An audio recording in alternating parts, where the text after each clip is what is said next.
S N Goenka जी।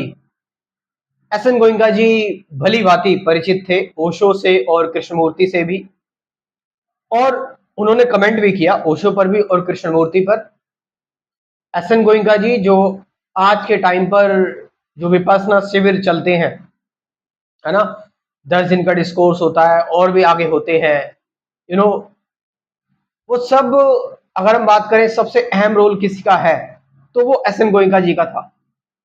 S N Goenka जी ने विपासना को, actually Vipassana practical तरीके से वो लेकर आए इंडिया में।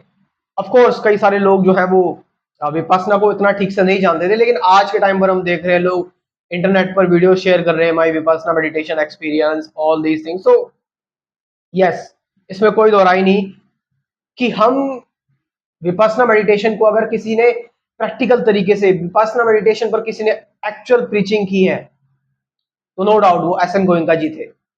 मगर एस एन गोइंका जी की स्पीचेस से हमें ये पता लगा है कि उन्होंने ओशो और कृष्णमूर्ति को क्रिटिसाइज किया एक तरह से, या फिर ये कह सकते हैं कि उन्होंने अपने मेथड को ज्यादा अच्छा बताया है। उन्होंने विपස්සना को ज्यादा ठीक बताया, उन्होंने विपස්සना को ज्यादा बड़ी प्रायोरिटी दी है। और इस चीज में अगर हम देखें उनकी दोनों ही वीडियोस, आप देखोगे नेट पे सर्च करके तो दोनों ही वीडियोस में वो ये बात कह रहे हैं। अगर हम बात करें ओशो की, तो ओशो की बात देखो, सबसे पहले मैं आपको एक चीज बताऊं कि ओशो को छोड़ो तो अगर कृष्णमूर्ति को अगर आप जरा देखोगे, हम कृष्णमूर्ति में एक रियल गुरु देखते हैं। एक रियल गुरु हमेशा बचता है इधर उधर के कमेंट करने में। इधर उधर के कमेंट करने का मतलब यह है कि कौन सा गुरु का मेथड अच्छा है, कौन से गुरु का मेथड बेकार है, और कौन सा गुरु क्या कर रहा है। आप समझ रहे इस चीज को ध्यान से। तो एस एन गोइंका जी से पूछा जाता है ओशो के बारे में, ओशो के बारे में एस एन गोइंका जी से पूछा जाता है, ओशो कहते हैं वो कि भाई ओशो तो बेचारा है, मतलब इतना समझदार व्यक्ति होने के बावजूद भी, एस एन गोइंका जी कहते हैं, इतना सब कुछ जानने के बावजूद भी, इतना रिच व्यक्ति होने के बावजूद भी वो विपासना को ठीक से नहीं समझ पाए। ठीक है, तो फिर वहीं पर कि विपासना मेडिटेशन को लेकर एक अटैचमेंट उनके अंदर, इस मेथड को लेकर अटैचमेंट एस एन गोयनका जी के अंदर। अब पता नहीं वो क्यों हो सकती है, हो भी सकती है क्योंकि इसलिए भी हो सकती है बिकॉज उनको विपासना से बहुत ज्यादा फायदा मिला होगा, और विपासना से उनका इतना नाम हुआ, उनको पहचान मिली विपासना मेडिटेशन से। तो वो कह रहे हैं कि ओशो जो है वो सब कुछ जानते हैं, लेकिन विपासना मेडिटेशन का सेंटर उनको खोलना है अपने डिपार्टमेंट में, इसलिए वो मेरे पास लोग भेज रहे हैं, बंदे भेज रहे हैं कि जाओ एस एन गोइंका की विपासना मेडिटेशन सीख के आओ और जैसे वो बोल रहा है वैसे करो। सो एस एन गोइंका जी भी कह रहे हैं, जो ओशो के फॉलोवर्स वगैरह आ रहे हैं, कि भाई माला वाला नहीं पहन रही है, ठीक है, और जो है वो जब तक पक ना जाओ, जब तक पक ना जाओ तब तक किसी को सिखाने का काम मत करना।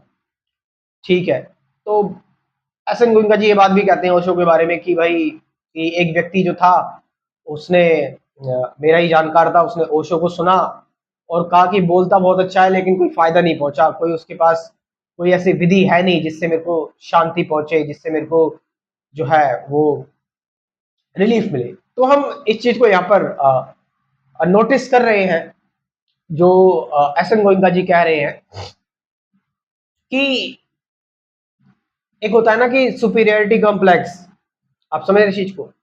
शायद एस एन गोइंका जी इस बारे में, इस चीज को अ, आप कह सकते हैं कि क्योंकि उनकी इतनी पॉपुलैरिटी बढ़ी और उनको इतना लोगों ने जाना, तो जब एक आध्यात्मिक गुरु, एक स्पिरिचुअल गुरु, ऑफ कोर्स उन्होंने अपने आप को कंट्रोल किया, सारी की सारी चीजें करी, और हो सकता है ये उनका ऑनेस्ट ओपिनियन भी हो, हम इसके बारे में जज नहीं करेंगे।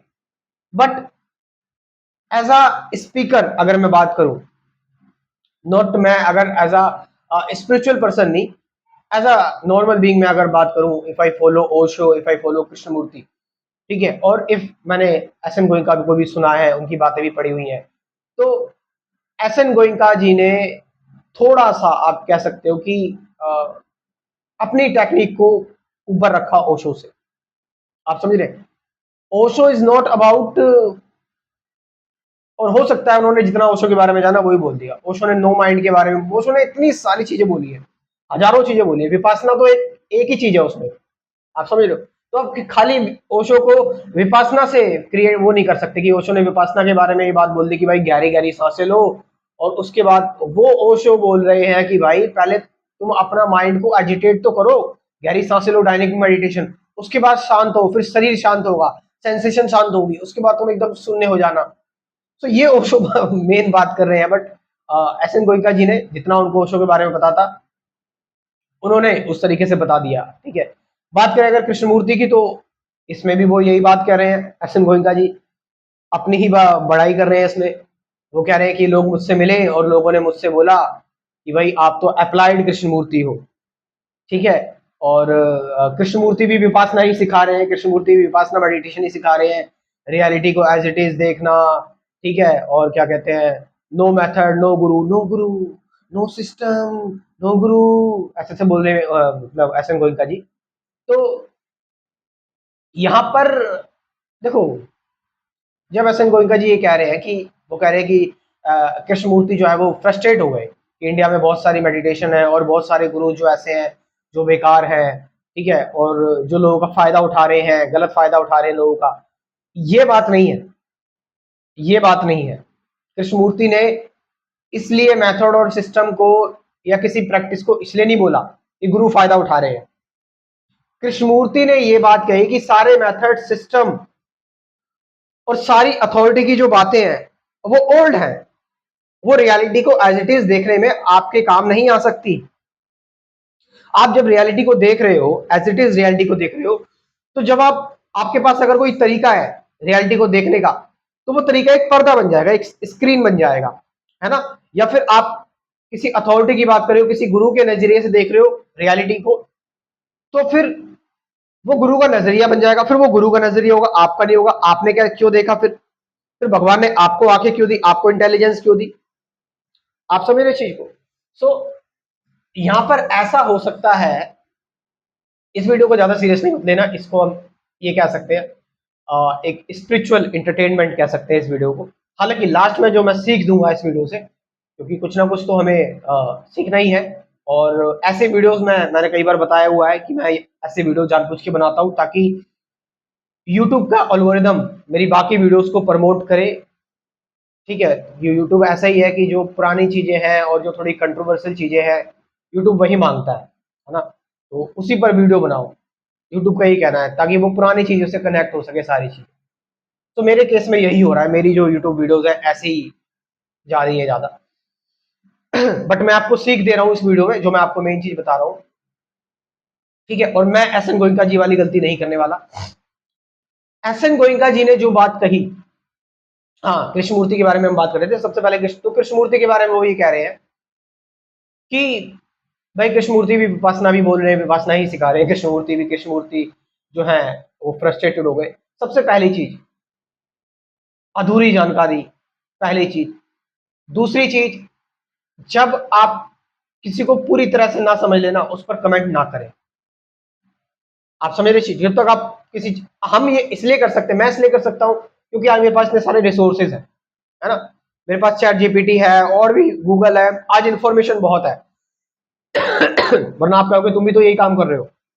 आज इंफॉर्मेशन बहुत है, लेकिन उस टाइम पर इतनी इंफॉर्मेशन थी, आपने एक आधी किताब पढ़ ली बस, ठीक है, आपको पूरा पॉइंट ऑफ व्यू नहीं मिल पाता था, ठीक है। सो आप किसी चीज पर तभी कमेंट करें जब आप उसके बारे में पूरी तरह से आपको कंप्लीटली पता हो उस चीज के बारे में, ठीक है। दूसरी चीज, कभी भी कोई भी टीचिंग है, उस टीचिंग को नीचा ना दिखाए। उस टीचिंग को, अपनी बात तुम सच बोलो कि मैं जो बोल रहा हूं वो, मैं जो कह रहा हूं वो सच है, लेकिन ये चीज गलत नहीं हो सकती, क्या पता इसने भी लोगों की मदद की हो। जस्ट लाइक मैंने कहा कि भाई जो मंत्रा मेडिटेशन है, मंत्रा मेडिटेशन ने मेरी मदद की थी, मेरी हेल्प की थी, मेरा फोकस बढ़ाने में। उसके बाद फिर मैं चॉइसलेस मेडिटेशन कराया जो कृष्णमूर्ति की थी, जिसने मेरे को और भी ज्यादा मुक्त किया। तो मदद की यात्रा होती है, ठीक है, एक जर्नी होती है, आपको उससे गुजरना पड़ता है। आप समझ रहे इस चीज को।